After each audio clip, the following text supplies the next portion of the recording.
Have you ever had a project due in a week and you felt like you had plenty of time to do it?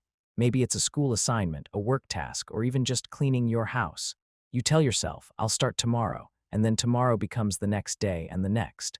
Suddenly, it's the night before the deadline and you're rushing to finish everything, even though you had so much time in the beginning. Why does this happen? It often happens because of something called Parkinson's law. This law helps explain why we sometimes struggle to use our time well, even when we have a lot of it. It's a common problem, and understanding it can help us be more productive. We all feel this feeling, but what is this feeling, and why does it happen? What is Parkinson's law? Parkinson's law is a simple but powerful idea. It says that work expands so as to fill the time available for its completion. This means that if you give yourself a week to do a task, the task will take a week. If you give yourself a day, the task will take a day. It's like the task stretches to fit the time you've given it, no matter how long or short that time is. This does not mean you will work on the same thing for a full week. It just means you will spend a full week thinking about it, working on it, getting distracted by other things, and generally having it take up all of that time. Imagine you have to write a report. If you have a month to write it, you might spend a lot of time researching, making notes, and thinking about the report, but you might not actually start writing until the last week. Then, you'll rush to finish it, even though you could have done it much earlier. On the other hand, if you only have a week to write the report, you'll probably start writing sooner and work more efficiently to finish it on time. Parkinson's law explains why we often feel like we're always busy, even when we don't seem to be getting much done. It's because we tend to fill the time we have with unnecessary tasks and distractions. This can lead to stress and frustration, as we feel like we're constantly working but not making progress. This is why understanding Parkinson's law is helpful. The origins of Parkinson's law wasn't made up out of thin air. It was first written about by a British historian and author named Cyril Northcote Parkinson. He wrote an essay about it in 1955 in The Economist, and it became very popular. Parkinson was writing about his experiences working in the British civil service. He noticed that the number of people working in the civil service kept growing, even though the amount of work didn't seem to be increasing. He observed that even when the British Empire was shrinking, the civil service kept getting bigger. He realized that the work was expanding to fill the time available, and that people were creating extra tasks for themselves to do, just to stay busy and justify their jobs. Parkinson's law was meant to be a humorous observation, but it has become a serious idea about how we manage our time and work. It shows us that we don't always use our time efficiently, and that we can often get more done in less time if we focus and set deadlines.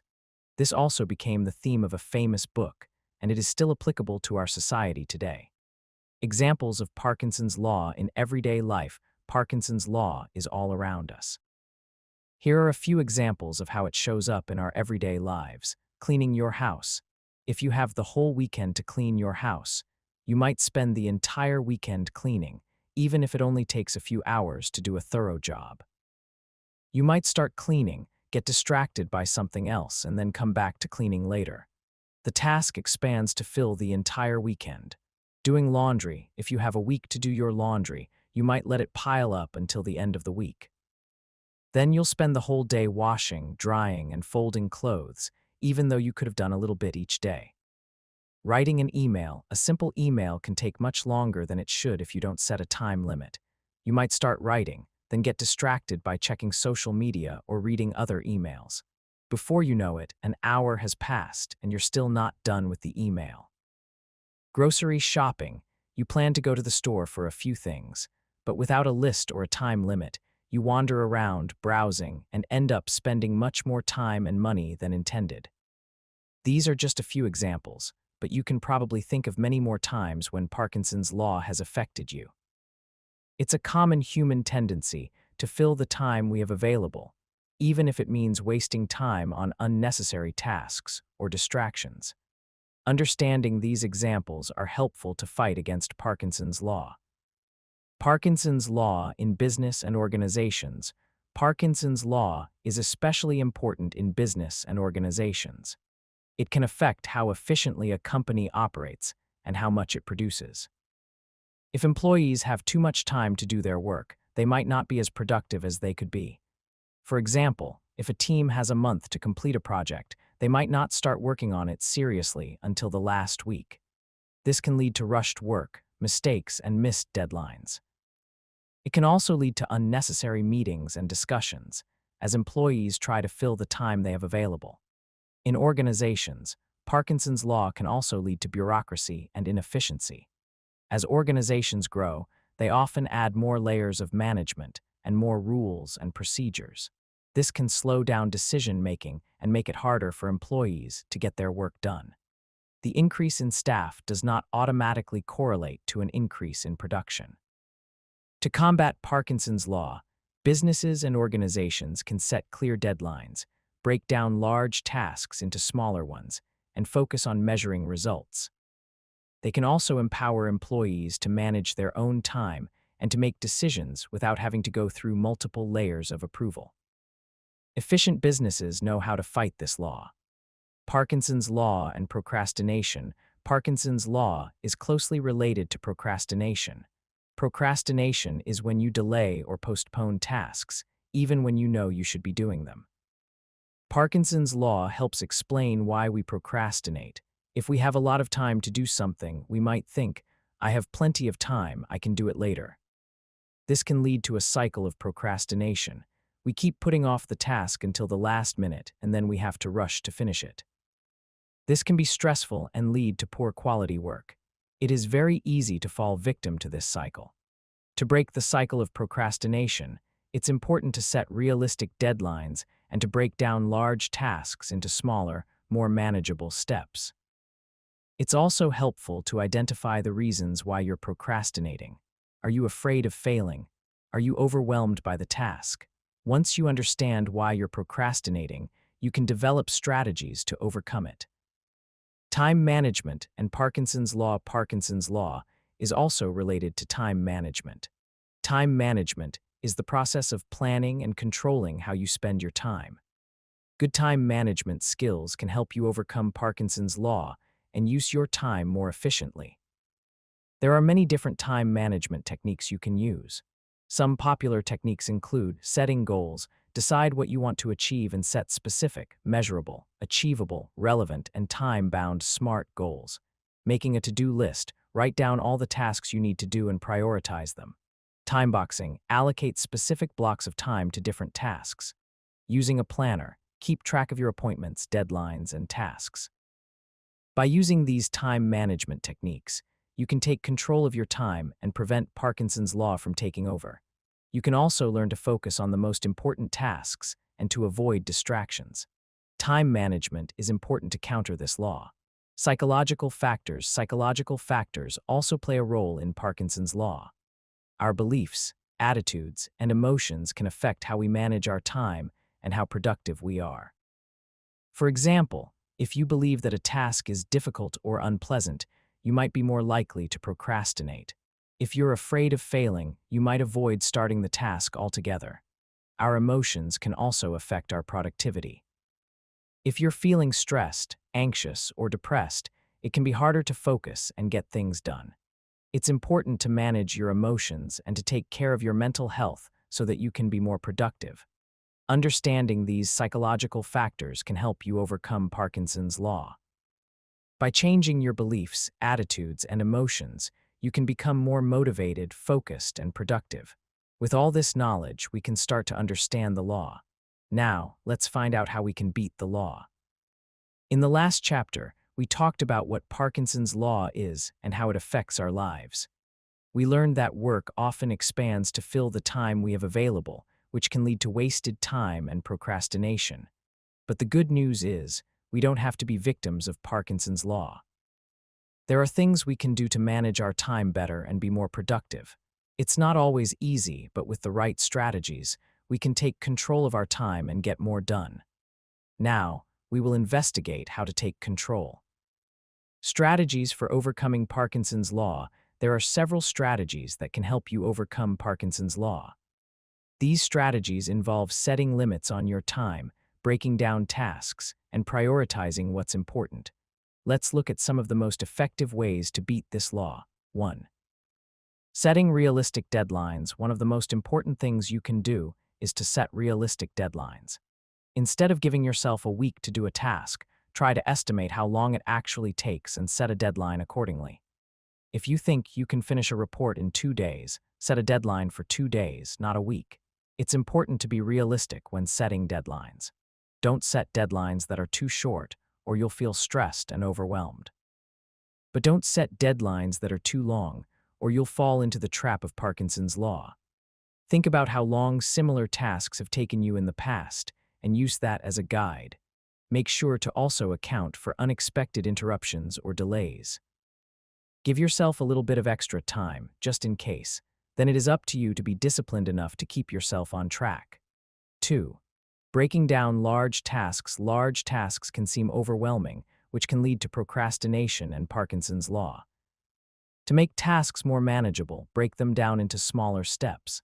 Instead of saying, "I need to write a report," say, "I need to research the topic, create an outline, write the introduction, write the body paragraphs, write the conclusion, and proofread the report." When you break down a large task, each step seems less daunting. This makes it easier to get started and to stay motivated. It also helps you to track your progress and to see how far you've come. Breaking down is important for big projects. 3. Prioritization techniques. Not all tasks are created equal. Some tasks are more important than others. It's important to prioritize your tasks so that you're focusing on the most important things first. There are several prioritization techniques you can use. The Eisenhower matrix, urgent/important. This involves categorizing tasks into 4 quadrants: urgent and important, important but not urgent, urgent but not important, and neither urgent nor important. Focus on the urgent and important tasks first. Schedule time for the important but not urgent tasks.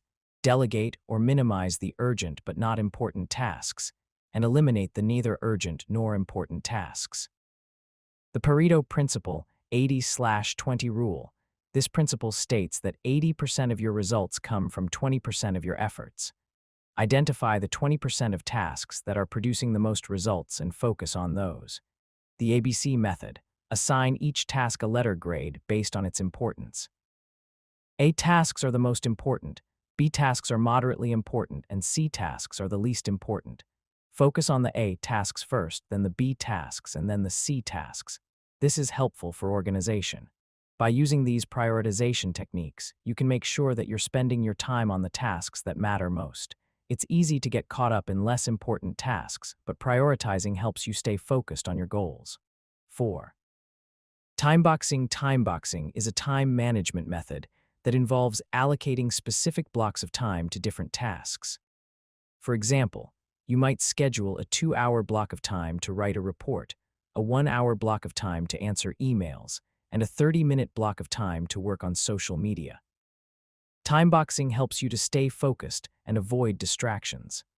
When you know you only have a certain amount of time to work on a task, you're more likely to stay on track and get it done. It also helps you to prevent Parkinson's law by limiting the amount of time you spend on each task. 5. Self-discipline and focus. Overcoming Parkinson's law requires self-discipline and focus. You need to be able to resist the temptation to procrastinate and to stay on track with your tasks. This can be challenging, but there are things you can do to improve your self-discipline and focus. Minimize distractions, turn off your phone, close your email, and find a quiet place to work. Use the Pomodoro technique. Work for 25 minutes, then take a 5-minute break. Repeat this cycle 4 times, then take a longer break of 20-30 minutes. Practice mindfulness, pay attention to the present moment, and avoid getting caught up in thoughts about the past or the future. Mindfulness can help you to stay focused on your tasks and to reduce stress. Self-discipline and focus are skills that can be learned and improved over time. The more you practice, the easier it will become to resist distractions and to stay on track with your goals. It might seem counterintuitive, but taking rest and breaks is crucial for overcoming Parkinson's law. If you're constantly working without taking breaks, you'll eventually burn out. Burnout can lead to decreased productivity, increased stress, and poor health. It's important to schedule regular breaks throughout the day. Get up and stretch, go for a walk, or do something you enjoy. These breaks will help you to recharge your batteries and to stay focused when you return to work. Parkinson's law is a powerful concept that can help us understand why we sometimes struggle with productivity. By understanding this law, we can develop strategies to overcome it and to use our time more efficiently.